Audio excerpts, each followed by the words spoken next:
Numidia Podcast, le moment d'apprendre, de comprendre et d'entreprendre. Avec des invités dans le domaine de la santé mentale et physique, du sport et de l'entrepreneuriat. Chaque épisode est un moment unique de découverte, de partage et d'apprentissage. Rejoignez-nous chaque mois pour un nouvel épisode.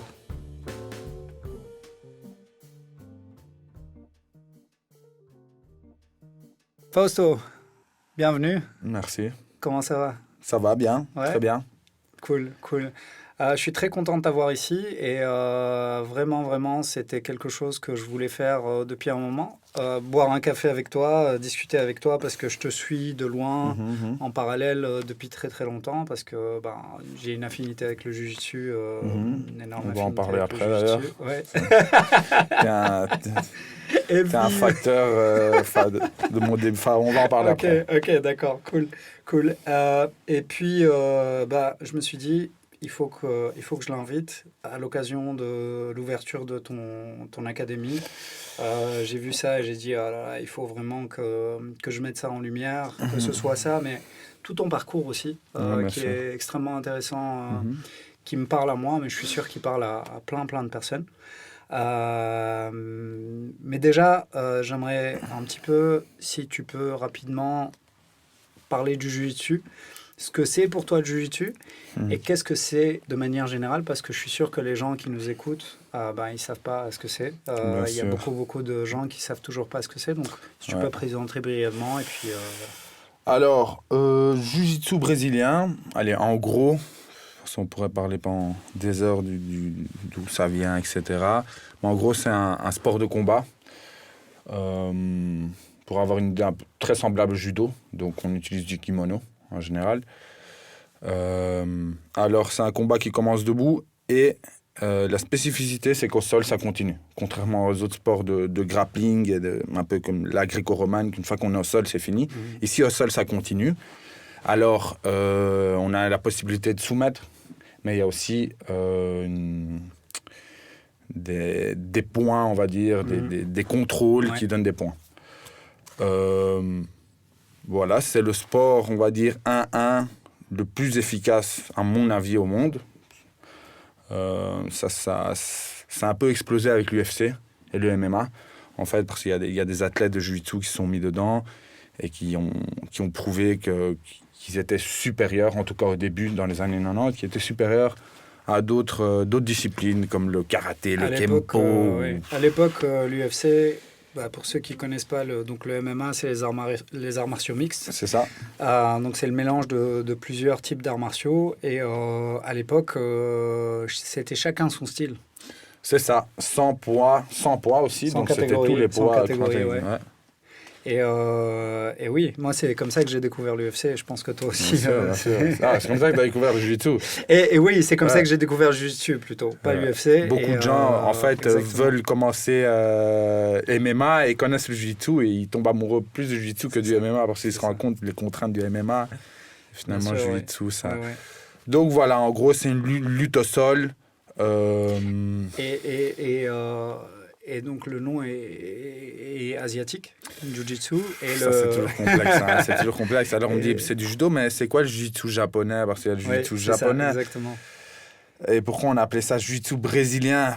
Moi, j'ai pas fait mes grosses enquêtes. J'ai jamais lu de livres concernant tout ça. Ouais. Mais il faut savoir que dans le judo, en fait, il y a une partie au sol qui s'appelle le newaza. Ouais. Et il y avait un maître japonais qui a été vivre au Brésil, parce qu'il y a une grosse immigration de Japonais au Brésil, et qui avait un judo très offensif, surtout au niveau du sol. Donc il a développé tout ça, et il a montré cet art à une famille qui s'appelle la fameuse famille Gracie. Et là, ils ont développé, en fait, à partir de ces connaissances, ils ont développé cet art. Et je ne sais pas pourquoi je ne connais pas, en fait, de pourquoi le Jiu-Jitsu. Ouais. Voilà. C'est une partie extrêmement intéressante. C'est clair que quand tu pratiques un art, tu ne vas pas toujours très loin dans l'histoire, surtout si tu es axé sur le côté athlétique, plutôt le côté compétitif, etc. je pense que aussi ce qu'il faut dire, parce que nous, on va parler beaucoup du côté compétitif plus tard, mais ce qu'il faut expliquer aussi aux auditeurs, c'est qu'il y a une partie self-défense est pour la vie de tous les jours, bien sûr, qui est importante. Et qui est le début du jiu-jitsu finalement. Le jiu-jitsu au début, c'est que du self-défense et savoir se défendre. Je crois que c'est dans les années 20, années 30, ça commence. Et le jiu-jitsu sportif, c'est venu que années 90. Et ce qui est intéressant aussi, c'est d'expliquer, je pense aussi, le fait que la racine du jiu-jitsu, c'est vraiment fait pour des personnes faibles à la base. Donc c'est ce que moi, vraiment, ça m'a beaucoup parlé. Je te parle de mon expérience personnelle. Bien sûr. Mais ce qui m'a parlé dans le jiu-jitsu, c'est que moi, quand j'étais plus jeune, j'étais très maigre. Tu vois, j'avais pas de force. J'étais vraiment, tu vois, je faisais beaucoup de sport d'endurance. Et ce qui m'a parlé dans le jiu-jitsu, c'est ce côté-là où tu peux être très fin, très léger, mais tu peux quand même battre des gars qui sont 10, 15, 20 kilos plus lourds que toi. Quoi. D'ailleurs, la preuve, désolé de te couper, dans les tournois, il y a une Open Weight Division, l'absolute qu'on dit. Et donc, c'est les catégories de tous les poids confondus, les meilleurs de chaque catégorie qui combattent entre eux. Donc, il y a des gens de 60 kilos qui peuvent battre parfois des gens de 100. Donc, c'est le champion de chaque catégorie. Voilà, en fait, les trois premiers de chaque catégorie qui peuvent s'inscrire en général. Ça dépend, on ne va pas rentrer dans les détails, ça dépend des compètes, ça dépend de la fédé, etc. Et rapidement, on peut passer, pour moi, surtout ce qui m'intéresse, c'est toi, ta vision du jiu-jitsu. Qu'est-ce que toi, ça t'apporte? Qu'est-ce que ça t'a apporté? Qu'est-ce que toi, ça t'apporte aujourd'hui? Voilà, c'est un peu plus personnel. Bien sûr. Voilà. Moi, c'est quelque chose... j'ai besoin absolument de m'entraîner. En tout cas, si je reste quelques jours sans m'entraîner, je le sens, ma femme le sent, mon entourage le sent. On devient accro. Tous les pratiquants de jiu-jitsu, en tout cas, vous le disent... on prend goût et on devient accro à cette discipline. Alors, ça amène tellement de choses. Moi, ça m'a amené tellement de choses. Ça a changé ma vie. Surtout quand j'ai été vivre au Brésil et que ça m'a amené de la discipline. Savoir où j'allais. La valeur... des valeurs en général. De la fraternité, des connaissances, toujours l'évolution en fait, parce que c'est un art, contrairement, sans critiquer les autres disciplines, loin de là, mais qui est infini et qui évolue encore plus maintenant avec YouTube, la quantité d'informations qu'on reçoit de partout. Déjà, peut-être quand toi, tu avais commencé, il y avait beaucoup moins. C'était une petite cassette ou un petit DVD par-ci, par-là. Et encore. Et alors, on avait un Black Belt là-bas. Alors, on voulait prendre les connaissances. On se rendait compte qu'il n'était pas top. Mais... je vais te raconter l'histoire de quand moi, j'ai commencé et les trucs qui se passaient. Mais voilà, donc, c'est un art infini. Et donc, je me nourris constamment de ça. Constamment. Et voilà, en gros... Et c'est un grand outil de développement personnel, je pense. D'ailleurs, on en parlait juste avant, qu'il y a des gens de tous les domaines, de tous les milieux, que ce soit... il y a des médecins, il y a des plombiers, il y a des avocats, il y a de tout dans le milieu du jiu-jitsu. C'est que peut-être d'autres arts martiaux ou d'autres disciplines vont attirer d'autres personnes, on va dire. D'autres personnes, oui. Moi, à l'époque où j'ai commencé le jiu-jitsu, c'était différentes écoles, avec différentes techniques. Et chaque école prenait que sa technique était la meilleure. Donc, c'est possible, c'est bien possible. Et en fait, quand tu faisais partie d'une école, tu ne pouvais pas aller rouler, tu ne pouvais pas aller tourner avec d'autres académies. Et c'était interdit. Et si tu faisais ça, ton maître, ton professeur, il pouvait ne plus t'accepter, quoi. C'était trop fermé pour pouvoir avoir une évolution. Et ce qui a vraiment fait craquer le truc, c'est la bulle Internet, c'est vraiment les réseaux sociaux, la possibilité de voir des techniques d'académie qui sont de l'autre côté de la planète, bien sûr. De champions reconnus, voilà, d'avoir ce partage. Et c'est justement ça que je trouve beau, c'est justement, on en parlera tout à l'heure. C'est vraiment et ça a sujet... fait exploser en fait le niveau technique. Parce que je pense que rester chacun de son côté, en fait, ça ferme le truc, quoi. Ça ferme le truc, du coup, on peut moins se partager. Et du coup, en fait, notre art, qui est en fait un art commun, reste fermé. Et du coup, les connaissances, ça évolue pas et on reste avec nos techniques. Et c'est pas bon. Ça, c'est encore une ancienne mentalité. Et maintenant, heureusement, une grande majorité des académies la pratiquent plus. Moi, j'aime bien faire le parallèle avec ça. Et je pense que, je sais pas si tu seras d'accord avec moi, mais je pense que oui. C'est un peu ce côté... nous, entre nous, on reste entre nous, tu vois, et on va pas voir ce qui se passe ailleurs parce que, tu vois, peut-être qu'ils vont nous piquer ce qu'on a, peut-être qu'ils vont, tu vois. Et je fais le parallèle un peu avec ça, avec les communautés, tu sais, les minorités en Belgique, tu vois, les Arabes, les Latinos, tu vois, et des fois, il y a ces trucs-là où, par exemple, tu vois, moi, je le ressens, peut-être toi un peu moins, mais je le ressentais à une époque, quand j'étais plus jeune, c'était, tu vois, quand un musulman sortait avec une non-musulmane, bah, c'était pas bien vu. Bien quand sûr. un arabe sortait avec une fille d'Afrique subsaharienne, ben, ça allait pas. Tu vois, bien sûr. Quand un latino, tu vois, c'est un peu ça. Et je trouve que, justement, dans les arts martiaux, je trouve qu'il y a moins ce côté... parce que j'ai fait plein de sports. Et je trouve que dans les arts martiaux, il n'y a vraiment pas ce côté raciste, entre guillemets. Tu vois, justement, si tu veux apprendre, tu es obligé d'aller, tu vois, puis tu fais le tour du monde aussi. Et ça, c'est un des trucs qui m'a ramené le jiu-jitsu, c'est à faire le tour du monde. J'ai connu des gens de toutes les origines possibles, de partout, de tous les continents. Et peu importe la religion, la couleur, le sexe, n'importe où, on partage cette même passion. C'est ça. Et ça, c'est formidable. C'est un truc, il n'y a pas de couleur, quoi. Et c'est aussi un art martial où je trouve qu'il n'y a vraiment pas de discrimination aussi de genre. Par exemple, tu vois, moi je me rappelle, il y avait des filles qui venaient s'entraîner avec nous. Et mon professeur à l'époque, il disait, les gars, c'est des filles, mais ça reste des compétitrices. Donc il faut y aller, il faut mettre de l'intensité, il faut mettre de la force, parce qu'elles doivent se préparer.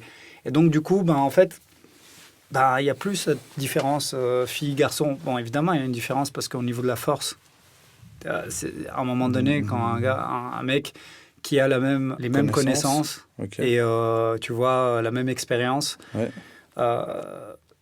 qu'une femme, si ça en vient à la force, il aura toujours un peu le dessus. Mais moi, j'ai déjà vu des mecs se faire démonter par des filles, tu vois, qui étaient beaucoup plus expérimentées, plus fortes qu'eux, etc., etc. Donc, c'est vraiment un domaine où je trouve que je sais pas ce que tu en penses. Est-ce que toi, tu coaches des filles, d'ailleurs? Moi, je suis absolument pour le jiu-jitsu pour tous. Malheureusement, j'ai déjà eu le problème c'est un sujet assez sensible. Moi, évidemment, tout le monde est bienvenu chez moi. Il n'y a pas de souci avec ça. Après, c'est un sport. Malheureusement, les sports d'arts martiaux sont quand même dominés par les hommes. Oui. Et parfois, que ce soit l'endroit, l'équipe, les gens à l'intérieur de l'équipe, parfois, ils font ressentir aux femmes, malheureusement, pas qu'elles ne sont pas bienvenues, mais tout le cadre fait qu'elles vont pas revenir. Ah oui. Et ça, c'est super triste, c'est dommage, Parce que finalement, le jiu-jitsu, toi qui l'as pratiqué, tu sais à quel point c'est efficace Oui, surtout pour les pour femmes. une femme. Ouais. Même si, c'est sûr, c'est pas en 5-10 cours, ni 1 an. Non, Ça va oui, prendre c'est du sûr. temps. Ça prend du temps, même pour un homme, ça prend du temps à savoir vraiment utiliser le jiu-jitsu. Comme toute bonne chose, ça prend du temps. Bien sûr, bien sûr. Je me suis perdu. Oui, tu disais que c'était malheureusement voilà. Les hommes qui sont là. Ouais, et j'ai eu ce problème plusieurs fois où un homme ne voulait pas faire avec une femme. Et on me l'a clairement dit directement, non, moi je ne fais pas avec des femmes. Alors, à ce moment-là, moi, c'était pas mon académie, c'était pas mon endroit, donc j'ai respecté. Mais c'est un sujet, c'est sensible, c'est assez sensible.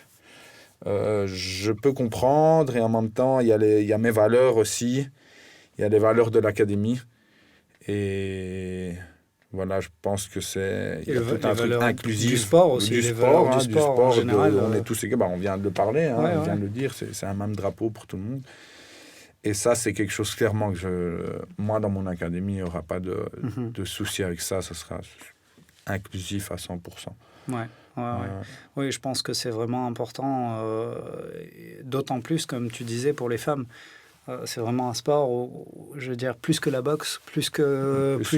Tu vois, c'est vraiment un sport où ce qu'on appelle les sports de corps à corps, tout ce qui est le corps à corps, c'est extrêmement utile pour les femmes, pour pouvoir se défendre, et c'est dommage.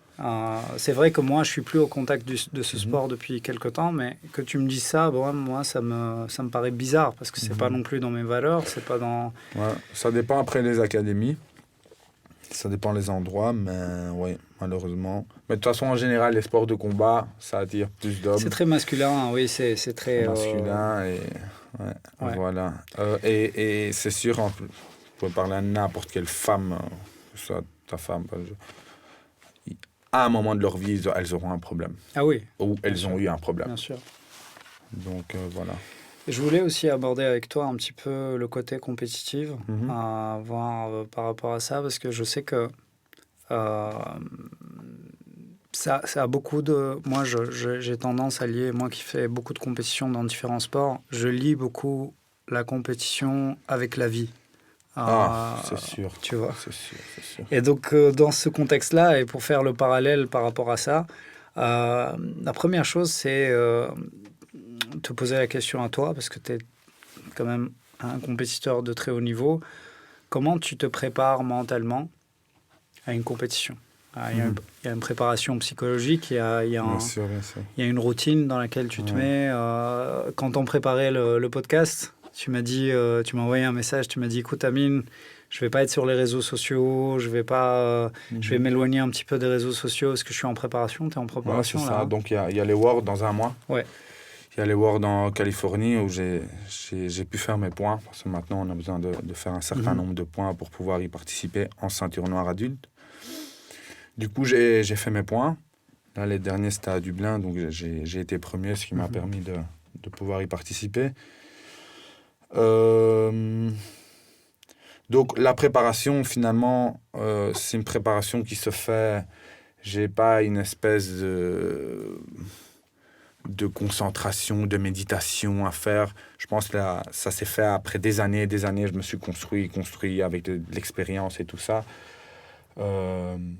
Et c'est sûr, la préparation, elle se fait c'est tous les jours. C'est tous les jours une pierre, c'est tous les jours aller s'entraîner avec l'équipe de compétition qu'on a ici en Belgique. On s'entraîne tous les matins.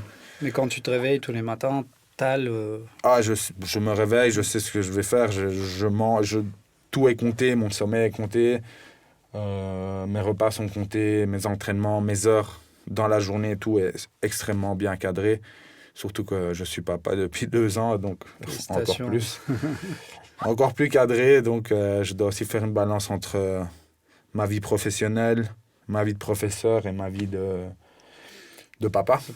Et ma vie de couple aussi. Ouais, bien sûr. Donc déjà là, je suis complet. Je suis complet. Parfois, il me faut quelques heures en plus dans la journée.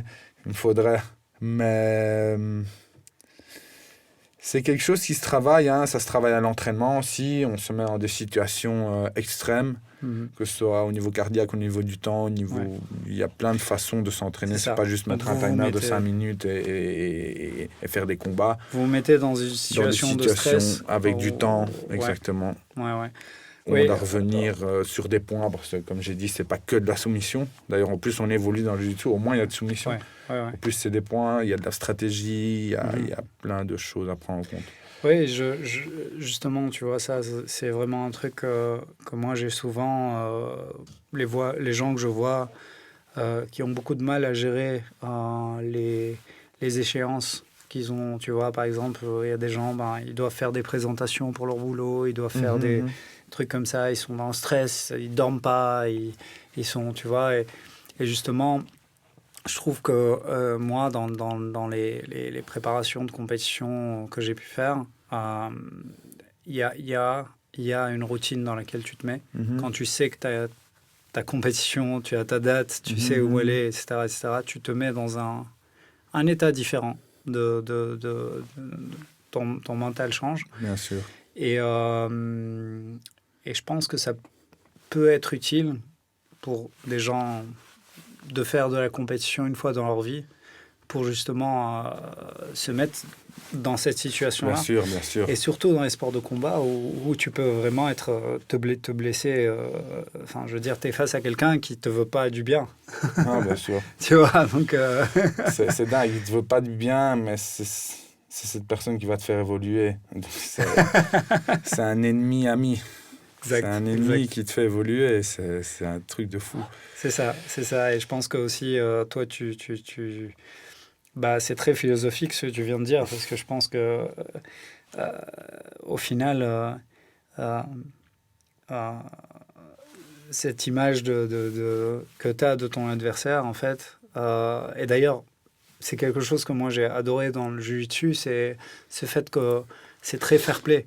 C'est-à-dire qu'après le combat, c'est ok, tu peux discuter avec le gars, bien sûr. Vous vous prenez dans les bras, vous serrez la main. C'est un sport où tu peux quand même finir avec un bras cassé, une jambe cassée, tu vois. Tu peux finir endormi, tu vois. Tu peux avoir un accident aussi. Il peut y avoir un accident. Voilà. Et donc, c'est je pense, des situations où tu découvres des choses sur toi aussi. Beaucoup de choses. C'est Et du côté, le côté, justement, gestion du stress, est-ce que tu ressens le stress Bien sûr, ça on me le demande souvent. Alors, j'arrive à mieux le gérer qu'avant, ça c'est sûr. Aucune personne qui fait moins de compète. Mais il y a toujours... comme c'est les sports de combat, quand même, on gère pas la finale. On gère pas, en fait. Je suis pas, maître de mon destin, parce qu'il peut y avoir des gens plus forts, comme tout peut bien se passer. On n'a pas envie de perdre non plus. On s'est préparé, etc. Donc, il y a beaucoup de sacrifices aussi. Il y a beaucoup de sacrifices, bien sûr. Tu parlais de ta famille. Parfois la famille. Moi, j'ai passé presque 3 ans en dehors de la Belgique. Enfin, en dehors de la Belgique, bien plus longtemps. Mais il y a toujours ce petit stress, cette petite boule avant de combattre. Mais elle est nécessaire. Hein. Elle est nécessaire. Et je pense que même l'adversaire devant moi, il l'a aussi. Il n'a pas envie de perdre. Mais tu as appris à l'utiliser de manière positive. Voilà. C'est ça en fait qui m'intéresse, parce que souvent les gens dans la vie, des personnes lambda qui ne sont pas des compétiteurs, qui ne sont pas des sportifs de haut niveau, ils me disent ouais, il faut que j'évite de stresser, je sais qu'il faut que j'évite de stresser, mais en fait ils ne comprennent pas que le stress c'est normal. Bien sûr. Et être stressé, si tu n'es pas stressé, tu ne fais rien dans ta vie. Tu ne te réveilles pas le matin, tu ne sors pas de ton lit. Mais comment utiliser le stress pour le transformer en quelque chose de positif. C'est ça. Je pense que c'est important dans tout. C'est nécessaire. C'est nécessaire. Il faut des moments de stress et aussi pour savourer pour savourer le moment après, il faut tout ce travail, il faut tout ce stress, pour savourer ce bonheur, il faut du travail. C'est ça. Et on travaille tellement, je le vois ici, moi, le World, c'est tous les ans, mais imaginons un gars qui fait les Jeux Olympiques. C'est comme Usain Bolt qui dit, je m'entraîne 4 ans pour courir 9 secondes. 9 secondes, ouais. Voilà. Et pour être 10 secondes sur le podium, mais après, c'est fini. Hein. C'est ça, exact. L'extase que ça nous procure, ça n'a pas de prix. Hein. C'est comme un gars qui a étudié autant et qui reçoit son diplôme. Ou... Il n'y a pas que le sport, dans le business aussi, c'est comme ça. C'est ça. Et surtout quand on fait bien le travail et qu'on ne triche pas dans le sport, de toute façon, il est très difficile. Sauf maintenant, bon, avec les produits, ça, on va en parler. Sujet, Mais quand c'est fait bien, quand c'est un beau travail et qu'on arrive à cristalliser ça et en plus à gagner, tout à gagner, c'est quelque chose qu'il n'y a rien qui peut remplacer ça. Hein. Et toi, sur une échelle de 1 à 10, à combien tu noterais l'importance de la discipline dans le sport ou dans la vie de tous les jours d'ailleurs? Pour tout accomplir, tu parlais tout à l'heure des études, tu parlais du il faut business. De la discipline, mais parfois il faut savoir sortir la discipline. C'est sûr que si on a envie d'atteindre un certain objectif, un but, il faut une discipline et c'est journalier, c'est tous les jours un peu. S'il y a des gens, alors, ils sont super motivés pendant une semaine, un week-end, même peut-être un mois, et après, c'est fini. Ouais. Et après, ils perdent cette discipline, et ils font « Ah, c'est chiant, finalement. » Mais non, c'est tout le temps, tout le temps, tout le temps, tout le temps. Après, il faut savoir sortir parce qu'il y a des gens autour de soi, soit les amis, la famille, et parfois, il faut savoir sortir, il faut savoir se relaxer aussi. Pas tomber dans l'extrême. Non, On en parlait justement justement, et je l'ai écouté. Oui, avec Michael, qui est mon coach d'ailleurs, un coach physique. Qui... Préparation physique. Et on en parlait de ça, de pas tomber en extrême, de trop vouloir trop en faire et de aussi rejeter les gens autour de toi, tu vois, te retrouver vraiment dans un truc...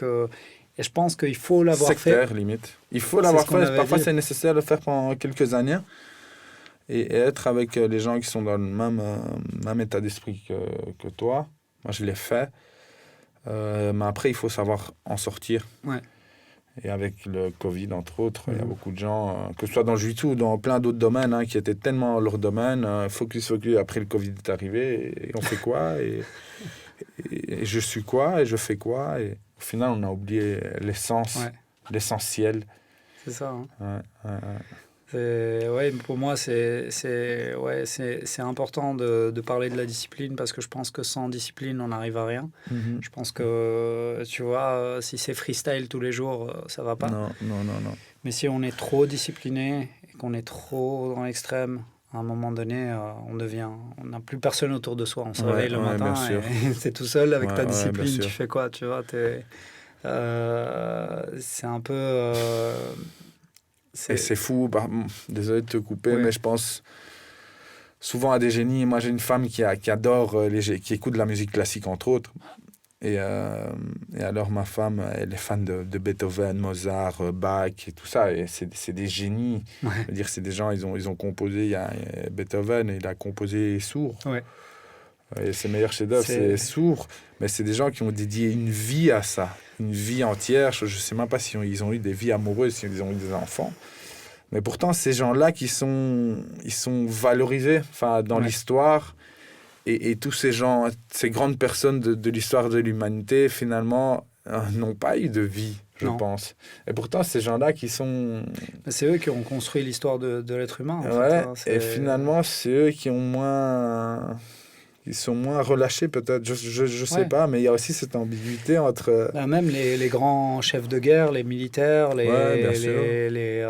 grands politiciens, C'est une vie de politique, c'est une vie de musique, c'est une vie de sport. Ça. Quand tu prends c'est les plus grands sportifs de haut niveau. C'est des gens qui sont souvent incompris par tous les gens qui sont autour d'eux, parce que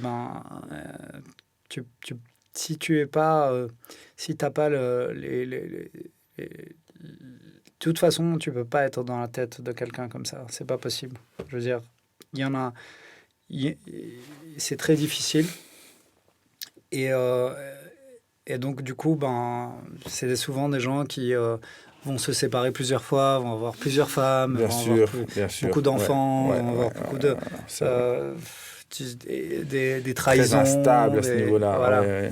Et beaucoup d'envie aussi autour d'eux, parce que comme c'est des génies, comme c'est des gens qui sont disciplinés, très peu de gens arrivent à être disciplinés, de plus en plus maintenant. Tu as beaucoup d'envie parce que toi, tu avances, tu crées des choses.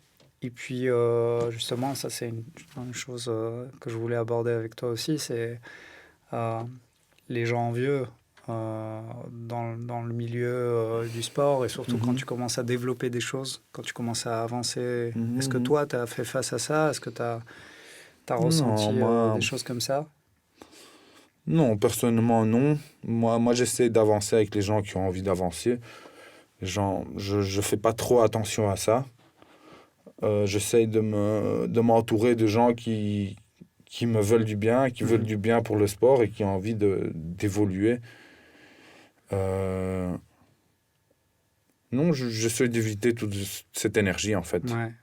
Ça m'intéresse pas, j'évite. Si les gens sont comme ça et qu'ils restent dans leur état d'esprit, moi, je vais avec les gens qui veulent évoluer et qui veulent faire des bonnes choses. Mais, Et on parlait de ton préparateur physique, Michael. Justement, est-ce que toi, tu penses que... Parce que souvent, je parle avec des combattants et qui, eux... Il y a encore des fois cette mentalité où... ouais, mais la préparation physique... c'est bien, mais c'est pas ce qui fait la différence. C'est pas si important que ça. Tu vois, et même des gars qui sont à un très haut niveau, mettent pas... ça leur est égal, tu vois. Ils vont de temps en temps faire de la muscu. Non, pas du tout. Tu trouves pas? Non, pas du tout. Pas du tout. Surtout, je pense qu'il faut savoir qu'en jiu-jitsu, il y a un certain nombre de ceintures. On commence par la blanche, bleue, mauve, brune et noire. Au début du parcours, peut-être, si tu veux ne pas faire de muscu, ok.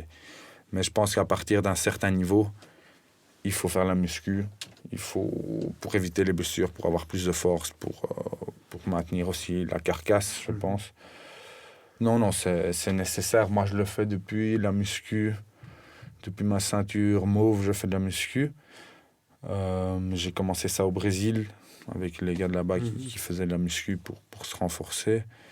Et là, ça fait maintenant plus d'un an, presque un an et demi, que je travaille avec Mika. C'est la première fois, finalement, que je fais ça avec un professionnel dans le domaine. Parce que... Pour plusieurs motifs, parce qu'avant, je voyageais beaucoup, donc je n'avais jamais eu de la chance et de la possibilité de pouvoir choisir quelqu'un. Donc je faisais ça avec les potes du jiu-jitsu, on faisait ça, on se mettait à la salle et on commençait à pousser, mais sans avoir un vrai suivi. Et là, je suis vraiment content de travailler avec Mika, je me sens super bien. Il est inspirant lui-même, je pense. C'est une personne très calme, mais c'est une force tranquille, quoi. Vraiment une force tranquille. Voilà, je pense que c'est quelqu'un d'inspirant dans ce qu'il fait. Il m'inspire aussi. C'est drôle parce que je pense que il y a un besoin vraiment de travailler sur ces choses-là qui sont la longévité en sport, ne pas se blesser, être performant aussi au niveau physique, parce qu'il ne faut pas oublier que le jiu-jitsu, on parlait de ça avec Mika, c'est très traumatisant comme sport pour ton corps. Et donc, il faut avoir la capacité de récupérer correctement. Et souvent, ce n'est pas pris en considération, mais aussi dans d'autres sports. Mais Mais je pense que ça évolue de plus en plus. Et je le vois parce que je le vois dans les entraînements aussi. Des combattants, je vois des choses que les combattants font aujourd'hui qu'ils ne faisaient pas il y a 10 ans. Ouais, bien sûr. Mais c'est une science aussi, hein, c'est une science qui évolue. Et je me dis, c'est cool parce que ça se voit qu'ils sont entraînés par des gens qui sont compétents, ça se voit qu'ils sont entraînés, voilà, c'est top. Et ça montre que c'est un sport qui a évolué aussi.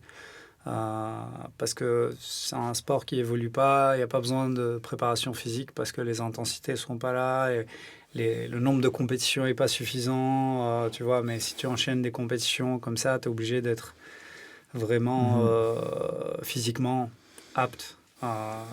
Et toi... Et pas en faire trop non plus, si t'en fais trop, tu te casses, il faut trouver un certain équilibre. On a envie d'en faire trop, mais en faire trop, c'est pas bon. Ouais, c'est pas simple. Il faut savoir gérer, ouais. Moi, il y a quelque chose qui me parle beaucoup par rapport à toi et qui m'a fait plaisir quand j'ai vu que tu as ouvert ton académie. C'est le fait que t'es pas né ici. Que tu es... Attention, non, moi je suis né ici, mais je suis parti très jeune en fait. C'est ton frère qui est... Non, on est tous nés ici. Moi je suis parti très jeune d'ici, je suis parti à 3 ans. Ok. Où je ne l'ai même pas senti le changement. T'as pas grandi ici. Voilà, c'est mon enfance, je l'ai fait en Uruguay, moi je suis uruguayen. D'accord. Jusqu'à mes 13 ans.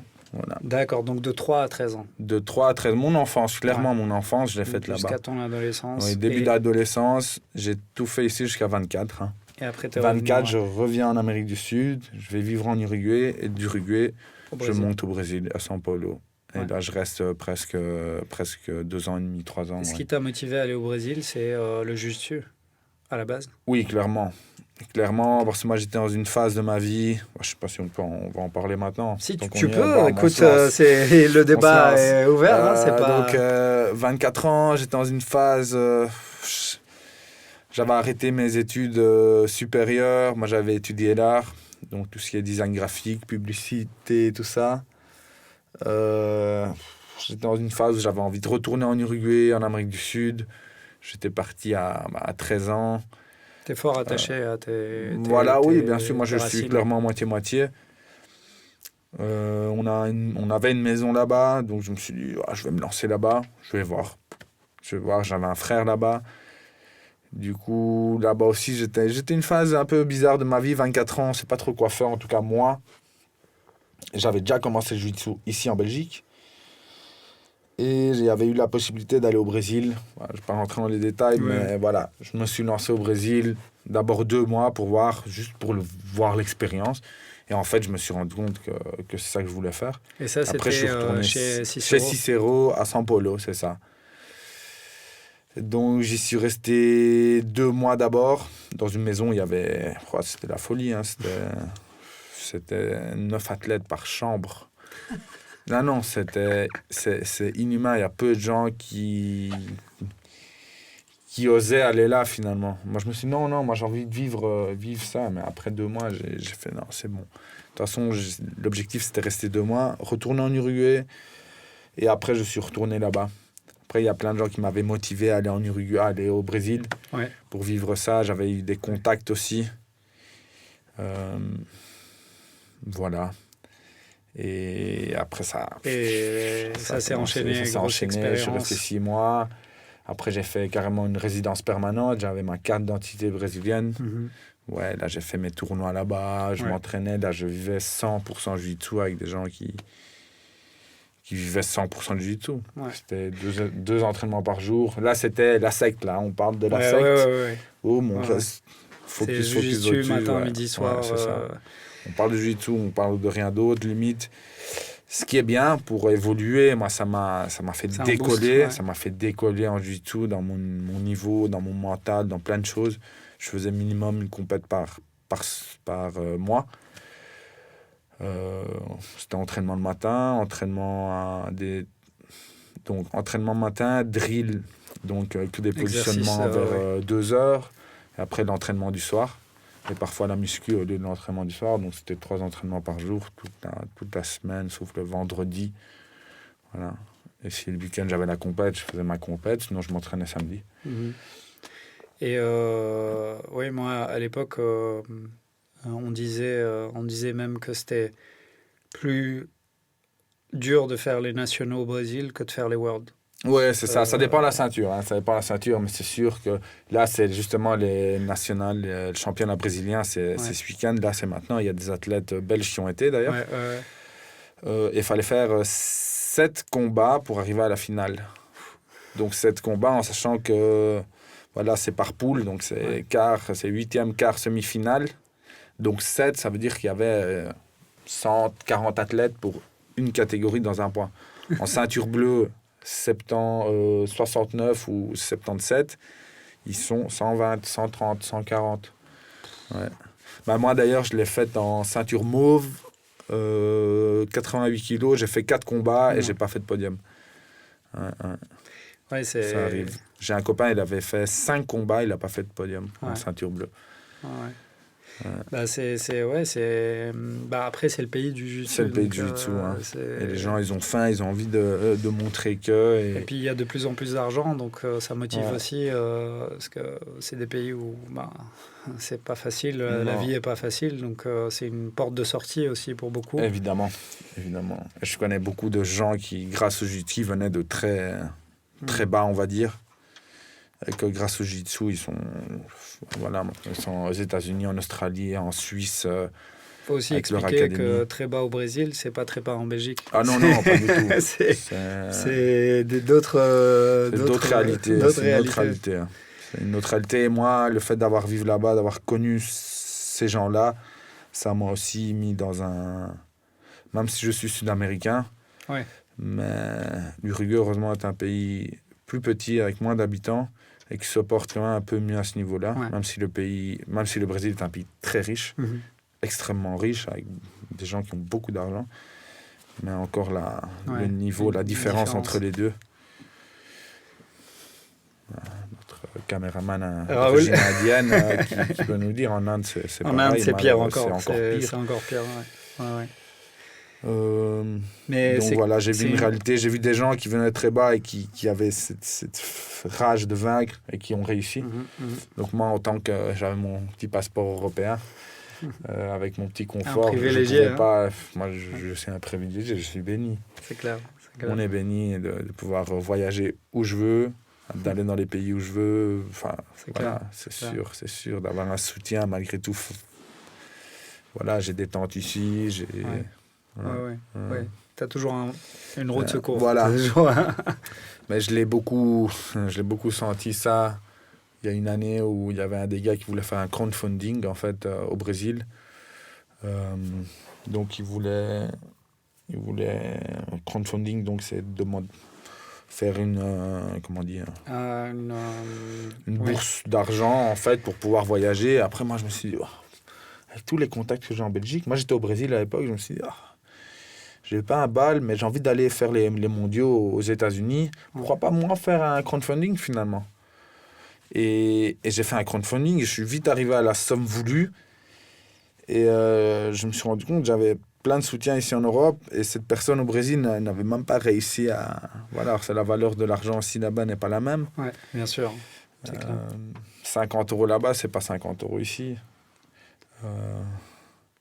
Donc là aussi, j'ai vu la chance que j'avais à ce niveau-là. J'avais pas besoin de visa pour voyager aux États-Unis. C'est que les Brésiliens, ils ont besoin d'un visa. Alors, il y en a qui sont reniés à chaque fois pour aucun motif. C'est une sélection. C'est une sélection, ça dépend. Tu as un rendez-vous, tu dois payer autant. Et non, tu n'y vas pas. Tu payes et c'est pas garanti. Non, denied. Alors, une fois, 2 fois, il y a des gens, ils ont été bannis 4 fois. Enfin, reniés 4-5 fois. C'est horrible, c'est désespérant pour un athlète qui a envie d'aller plus loin. Parce que malheureusement, les gros tournois, 2 des plus gros tournois, que ce soit le Pan Am, c'est le World, c'est là-bas. Et une fois, si tu as envie de décoller, il faut que tu fasses le plus grand tournoi. Bien sûr, parce que tu peux avoir un niveau incroyable et si tu fais pas les... Si tu restes dans ton petit coin, il faut voyager, il faut bouger. C'est clair. Et un sujet sur lequel aussi je voulais parler avec toi, c'était parce que c'est, je pense, quelque chose qui est important. Tu as ouvert ton académie. Je pense que la transmission du savoir et de l'expérience, quelle est ta relation, toi, par rapport à ça et les futures générations Donc, déjà, par rapport à ça, la transmission, c'est quelque chose que j'apprends. J'apprends encore maintenant, parce que quand je me suis focus beaucoup sur moi-même, sur mon apprentissage, sur mes connaissances, sur moi, qu'à la fin, je suis sorti de là et je me suis rendu compte finalement que je ne savais pas spécialement donner un cours. Malgré toutes les connaissances que j'avais en moi, maintenant, ok, et pourquoi ça, et pourquoi cela? Et alors, j'ai des élèves, et pourquoi? Et alors, je me retrouve là, mais pourquoi? Ouais, mais en fait, ils me font aussi travailler à ce niveau-là. Et là, ça fait déjà quelques années, ça fait 3 ans que je donne cours. Voilà, je me suis un peu relaxé par rapport à ça. Mais c'est quelque chose que j'apprends constamment. Ouais. Et je reviens toujours avec cette phrase, c'est parce qu'on est bon athlète, qu'on est bon coach. Bien sûr. Et vice-versa. Il faut savoir enseigner. Moi, je connais c'est pas facile, c'est vraiment pas facile. Je connais beaucoup d'athlètes de haut niveau qui veulent pas donner cours, non. Qui disent ça m'intéresse pas, c'est pas mon truc, je préfère pas le faire. Il y en a qui essayent puis ils arrêtent parce qu'ils se disent en fait je sais pas donner cours. Donc, non, ça s'apprend. Et justement, il y a beaucoup de gens qui vont chez des athlètes de haut niveau pour apprendre et ils avancent pas parce que c'est compliqué. Parce que des fois, apprendre quelque chose à quelqu'un, il faut le temps, il faut la patience, il faut comprendre que les gens, ils apprennent pas à la même vitesse que toi. Exact. Et ils ont pas le même temps que toi. Parfois, moi, j'ai envie qu'ils sachent tout ce que moi je sais.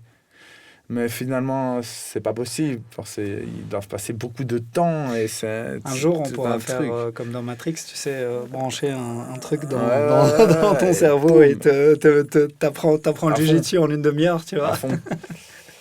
Et c'est compliqué. Parfois, ça me frustre. Je me dis, allez, non, mais il faut qu'ils sachent. Ça me frustre, ça m'arrive. C'est très comparable dans tous les métiers où tu dois enseigner quelque chose. Tu deviens un professeur, en fait, tu te rends compte que il y a surtout quand tu considères que toi, ça a été naturel pour toi, ou normal, ou entre guillemets, ça n'a pas été hyper difficile, surtout quand tu as commencé jeune comme toi. Il y en a qui ont commencé encore plus jeune. Oui, moi j'ai commencé, ça on peut en parler, moi j'ai commencé relativement tard par rapport à d'autres athlètes. Il faut savoir, moi j'ai commencé jiu-jitsu à 21, 22.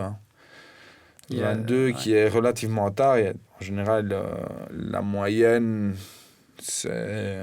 Enfin, la moyenne, pourquoi? La moyenne, il n'y a pas de moyenne. Hein. Mais la moyenne, on va dire, d'un champion mondial en ceinture noire qui commence, il y avait une statistique dans un site internet de jiu-jitsu. C'était la moyenne, je crois que c'était 14-15 ans. Ouais, c'est ça. Le bon âge pour être champion du monde en ceinture noire. Ouais. Après, il y a toujours des exceptions qui commençaient à 18. Ouais. Il y a quelques exceptions qui ont commencé à 22, 21. Comme Cobrinha, c'est une... Cobrinha. Mais avant, les gens ont commencé plus tard. J'ai l'impression que c'est vraiment devenu quelque chose de... Il y a une période où tu avais des gamins qui arrivaient et choquaient tout le monde. Et ils avaient 18 ans, 19 ans, tu vois. Et tu vois, quand il y a eu les frères Miao qui sont arrivés... ils ont commencé à 17, par contre. Ouais, et tout le monde était choqué, tu vois. Et pourtant, ils n'ont pas commencé si tôt que ça. Non, ils n'ont pas commencé si tôt, mais ils se sont focus très rapidement. Ouais. Et en fait, c'est ce que j'ai eu en allant au Brésil, c'est que je suis quand même un peu... J'étais largement le plus âgé de l'endroit où j'habitais. Même mon groupe d'entraînement, j'étais presque le plus âgé. J'avais 25 ans quand j'étais au Brésil. Tout le reste avait entre 16 et 22 maximum. Ouais. Donc je me suis dit, ok, maintenant je suis ici, j'ai plus de temps à perdre. Il faut que j'avance. Il faut que je m'entraîne un max. Et... pour un peu rattraper ce temps perdu, entre guillemets, hein, parce que, bon, ce que j'ai fait avant, c'est pas du temps perdu, je regrette rien, absolument rien. Mais ouais. Et est-ce que tu penses que il y a des valeurs que tu aimerais transmettre, bon, évidemment à tous tes élèves, mais je pense que les jeunes générations... oui.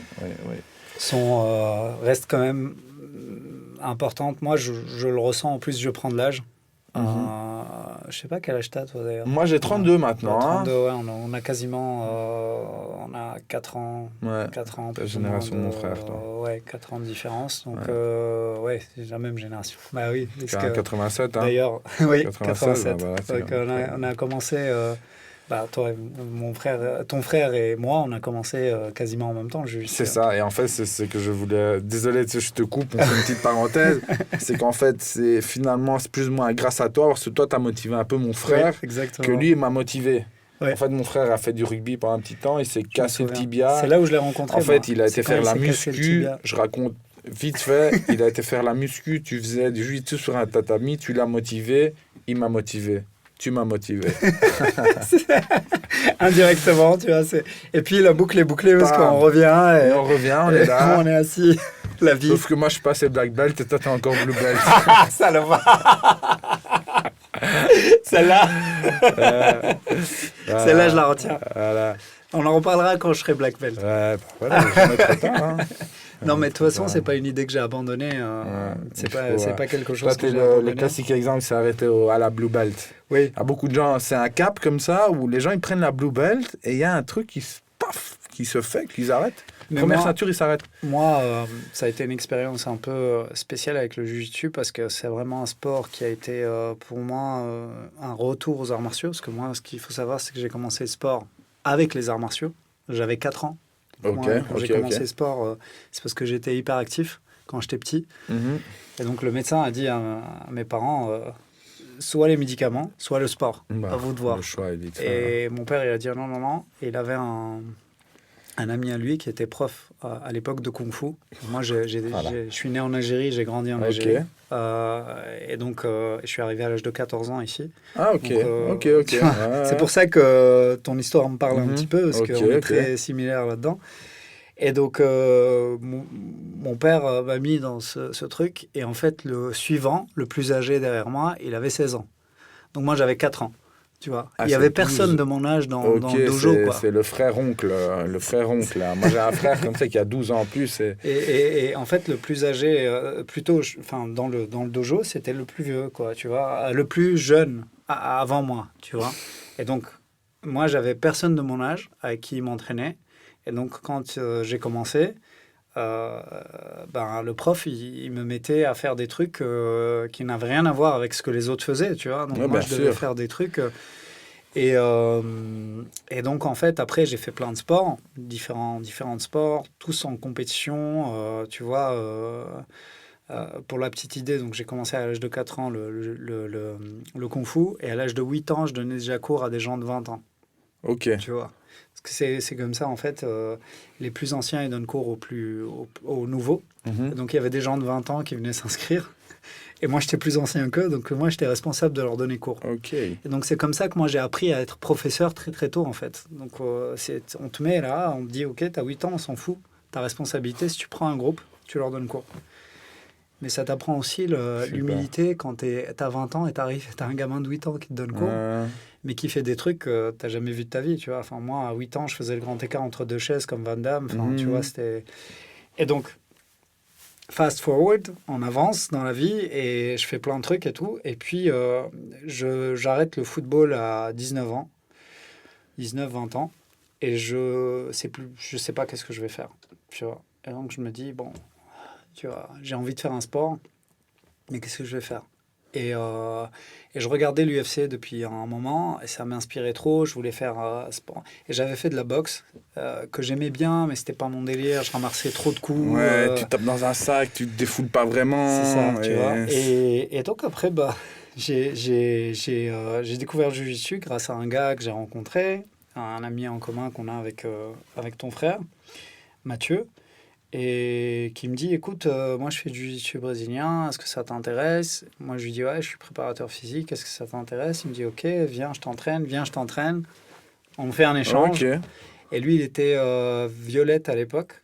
Ouais. Et il me dit, écoute, viens, on s'entraîne comme ça, je t'apprends des techniques, tu vois si ça te plaît. Et c'était au truc fitness, là. Voilà, c'était à la salle. Et donc, on commence. Et puis progressivement, moi, je croise des gars que je trouve avec qui j'ai un bon feeling. Et je dis, écoute, viens, c'est chouette, on s'entraîne. Et donc, de 2, on est passé à 4. De 4, on est passé à 6. Et puis, le gars m'a dit, écoute, viens à mon académie, je te présente mon prof. Et de là, on est parti avec ton frère. Et on a commencé à l'époque où c'était... les frères... c'était frères Zentner. Les frères Zentner, voilà. Et on était à Neder-Overbeek. On a commencé là-bas. Et puis, on a vite... la vie a fait qu'on on voulait plus s'entraîner là. Et puis, on est parti chez Alexandre Esperon à l'XTC. Ouais. Et en fait, là, moi, je m'entraînais plus que ton frère. Je m'entraînais énormément. J'étais vraiment, tu vois, facilement, je m'entraînais 4 à 5 heures par jour. Tu vois. Je faisais 2 heures le matin. Accro, quoi. 2 heures l'après-midi. Je suis devenu accro. Et moi, j'étais très compétitif, donc il fallait que je fasse de la compète, tu vois. Et donc, je suis le premier à avoir fait les compétitions. J'ai commencé les compétitions, je suis parti. J'ai préparé les championnats d'Europe. Machin et tout. Et après, moi, en parallèle, j'avais ma vie. Donc, il fallait que je me développe aussi côté de ma vie. Je voulais ouvrir une salle à moi. Et j'avais l'illusion que je pouvais continuer à m'entraîner de la même manière, tout en ayant une structure. Je suis en plein dedans. Voilà. Et donc, en fait, c'est là où moi, j'ai dû faire un choix. Dire, soit je continue à faire ce que je fais, mais jamais je pourrais évoluer. Soit je mets un truc de côté et j'y retourne après, quoi. Et en avançant, tu vois, chose après chose, j'ai mis un petit peu de côté le jiu-jitsu, mais c'est toujours dans ma tête. C'est toujours, mis tes priorités, j'ai mis mes priorités. Mais j'y retournerai un jour ou l'autre parce que c'est vraiment quelque chose qui me... Et grâce à Dieu, je suis encore en bonne santé. Physiquement, je suis bien. Donc, c'est pas quelque chose que je peux pas faire, tu vois, plus tard. Surtout que j'ai des bases. Donc, j'ai des bonnes bases en plus. Donc, je peux vite reprendre la main. J'en ai refait de temps en temps. Je suis reparti à l'XTC. Voilà. Donc, c'est vraiment quelque chose qui me tient à cœur. J'ai plein de monde, dont ton frère, qui me dit « Viens avec moi, viens ici, viens en sauvetage. » Mais tu as aussi toujours cette appréhension parce que tu as tes potes avec qui tu as commencé où tu étais plus fort qu'eux. Et tu te dis, ils vont me tu vois. Il faut passer par là. Et tu dois un peu mettre ton ego de côté, te dire, bon, c'est pas grave, j'y vais, je m'en fous. Ça, c'est tu le plus vois, dur. voilà. Quand tu t'arrêtes là, revenir, et les autres, ils ont évolué, ils sont encore chauds. C'est ça. Moi, j'ai ça avec les gars de l'entraînement de compétition. Parfois, je m'entraîne pas. Enfin, je sais pas, je pars 10 jours en vacances, je reviens, ils sont entraînés comme des malades. Ça va être chaud. Ou inversement, parfois, moi, je me suis entraîné comme un malade. Il y en a un, il est parti pendant 2 semaines, il revient, il le sent. C'est clair. Il le sent. Pour revenir par rapport aux générations que tu disais, c'est une question que j'ai pas répondu. Là, on a un groupe de compétition, en fait, qui voyage pas mal. Chacun voyage. Parfois, on voyage ensemble, parfois chacun de son côté. Et en fait, on montre à la jeunesse belge, en tout cas ceux qui font du jiu-jitsu en Belgique, parfois même en Europe, qu'en fait, c'est possible. C'est possible de voyager, c'est possible d'avoir des bons résultats, même en s'entraînant ici. Donc, les générations, même les enfants, là, j'ai travaillé dans un projet... qui s'appelle BBJJA. Donc, les petits, ils voient que c'est possible. Ils voient que ça les fait rêver quand ils nous voient, je sais pas, à Abu Dhabi, quand ils nous voient en Californie, quand ils nous voient à Rome. Et encore plus faire des résultats. Donc ça, c'est possible. C'est possible. C'est possible. On se dit toujours que quand on vient d'un petit pays, en tout cas par rapport à ces disciplines, c'est trop difficile, il n'y a pas moyen. Le niveau est trop... Les Brésiliens, ils sont trop loin. Les Américains aussi. Il y a toujours des excuses. Parfois au niveau du... c'est trop cher aller là-bas, etc. Et finalement, il y a toujours moyen. Ça dépend... Et là, on le sent. Là, ça fait quelques années qu'on est ici. Je pense qu'après le Covid...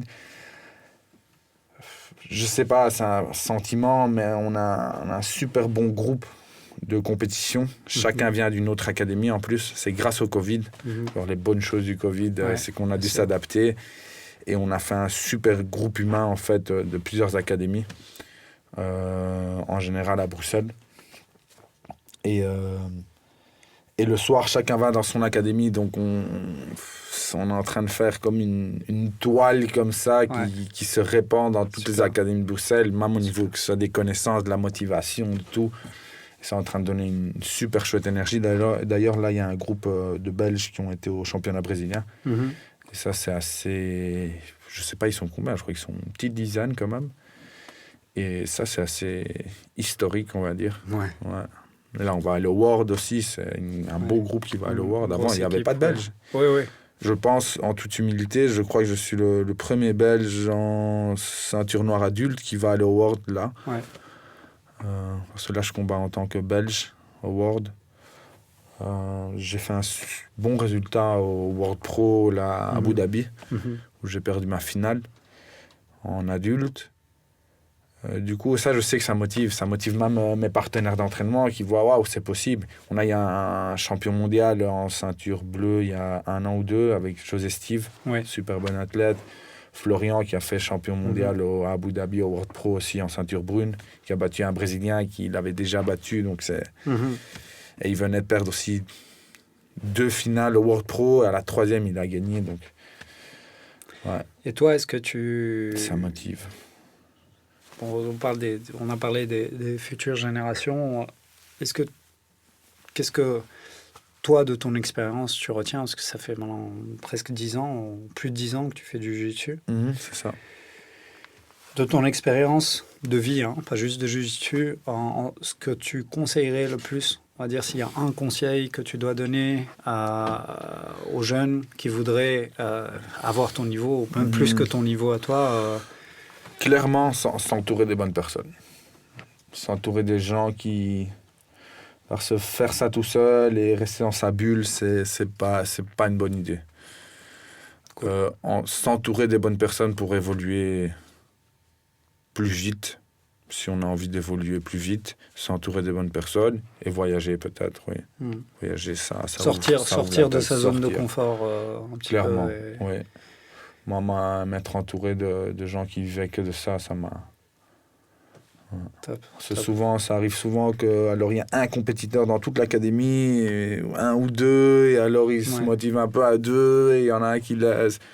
Et se motiver tout seul, c'est difficile. C'est difficile. Et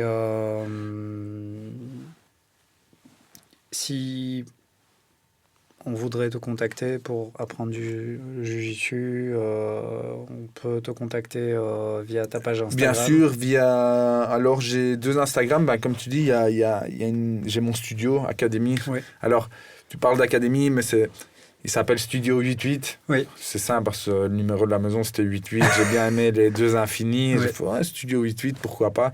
Au début, c'était cours privés. Maintenant, je fais des cours réduits, en fait, de maximum 9 personnes, parce que l'espace ne le permet pas non plus. Et finalement, ça reste aussi très cosy. Enfin, les informations passent mieux. Il y a plus d'attention. Et ça, c'est via Instagram. C'est studio_88_Jiu-Jitsu.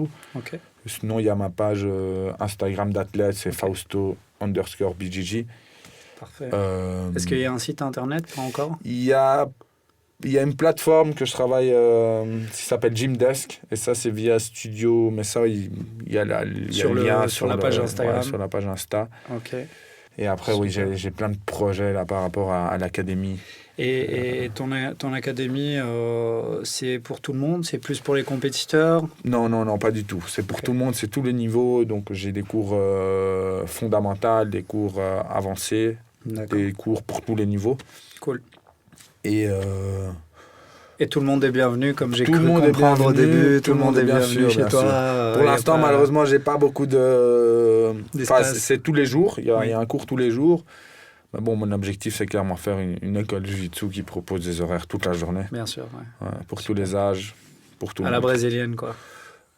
Plus à l'américaine. À l'américaine, ok, d'accord. Plus à l'américaine, Ok, cool, top. Super, merci en tout cas encore Fausto d'être venu. À bientôt. Bientôt. Prends soin de toi. Sur les tatamis. Oui, d'office. Prends soin de toi Ça va. Et à plus. À plus. Merci Ciao. à toi.